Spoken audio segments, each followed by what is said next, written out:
Welcome to Science Tree channel, and today we will going to talk about lesson planning.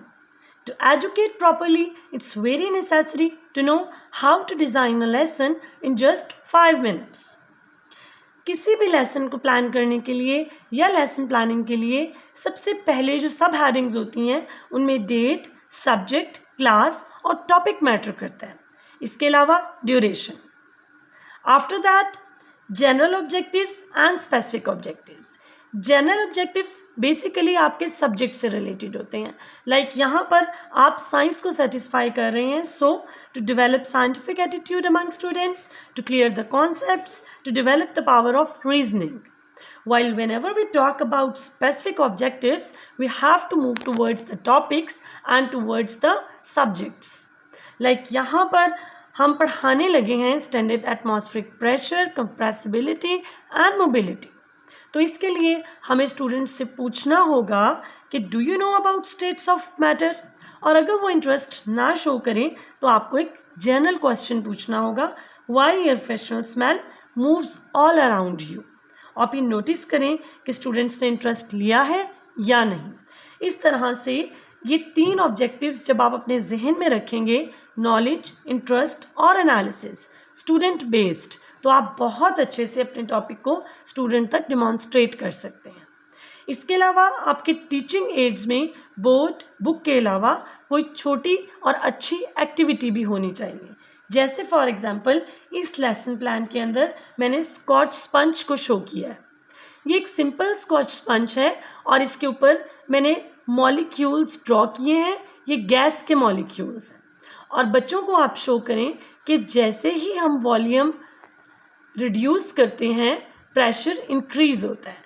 जैसे for example ये मैंने pressure increase किया जिसकी वजह से वॉल्यूम रिड्यूस हो गया और गैस के मॉलिक्यूल्स एक दूसरे के करीब आ गए. तो इस तरह बच्चों को बहुत अच्छे से समझ आएगा कि प्रेशर और वॉल्यूम का आपस में क्या रिलेशनशिप है. उसके बाद आप हेडिंग देंगे प्रीवियस नॉलेज की. आप चेक करें कि स्टूडेंट्स को पहले प्रेशर और वॉल्यूम के मुतालिक कोई नॉलेज है या नहीं. और इसी तरह फिर आहिस्ता आहिस्ता आप अपने टॉपिक को इंट्रोड्यूस करवाएं और इंट्रोडक्शन में ऐसा क्वेश्चन पूछें जिसमें स्टूडेंट्स एक्टिव होकर बैठ जाएं. Like why we take sea level to measure standard atmospheric pressure. और उसके बाद देखें कि कोई बच्चा इसका जवाब देता है या नहीं. यहाँ पर मैं डिमॉन्स्ट्रेट कर रही हूँ स्टैंडर्ड एटमॉस्फेरिक प्रेशर, कंप्रेसिबिलिटी और मोबिलिटी की सिंपल डेफिनेशंस को.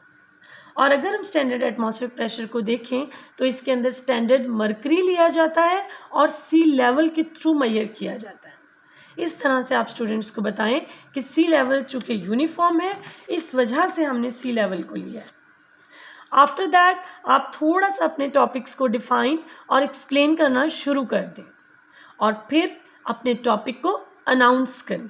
लाइक बताएं उन्हें कि आज आप क्या पढ़ाने लगे हैं. और नेक्स्ट मैथडोलॉजी में आप कुछ डेवलपमेंट्री क्वेश्चंस इंट्रोड्यूस करें. इस बात का ख्याल रखें लेसन प्लान बनाते हुए भी और उसको डिमॉन्स्ट्रेट करते हुए भी कि पूरे ड्यूरेशन के दरमियान आपका ताल्लुक स्टूडेंट के साथ इंटरेक्शन स्टूडेंट के साथ बहुत अच्छे से मैनेज होना चाहिए. Like define pressure and what is standard atmospheric pressure, what are the units, how we can define compressibility.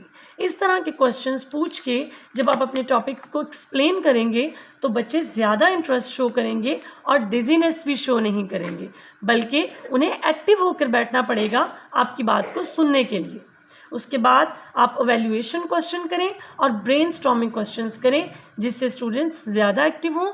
अगर वो आंसर कर दें दैट्स वेल एंड गुड, और अगर वो ना कर सकें तो उसे होमवर्क के अंदर उन्हें या फीडबैक में एडजस्ट करें. Thank you so much. इस तरह से आप एक पेज के ऊपर बहुत अच्छे से लेसन प्लान को तरतीब दे सकते हैं. अगर आपको ये वीडियो पसंद आई है तो काइंडली लाइक, शेयर और सब्सक्राइब करना मत भूलें. Have a great day ahead.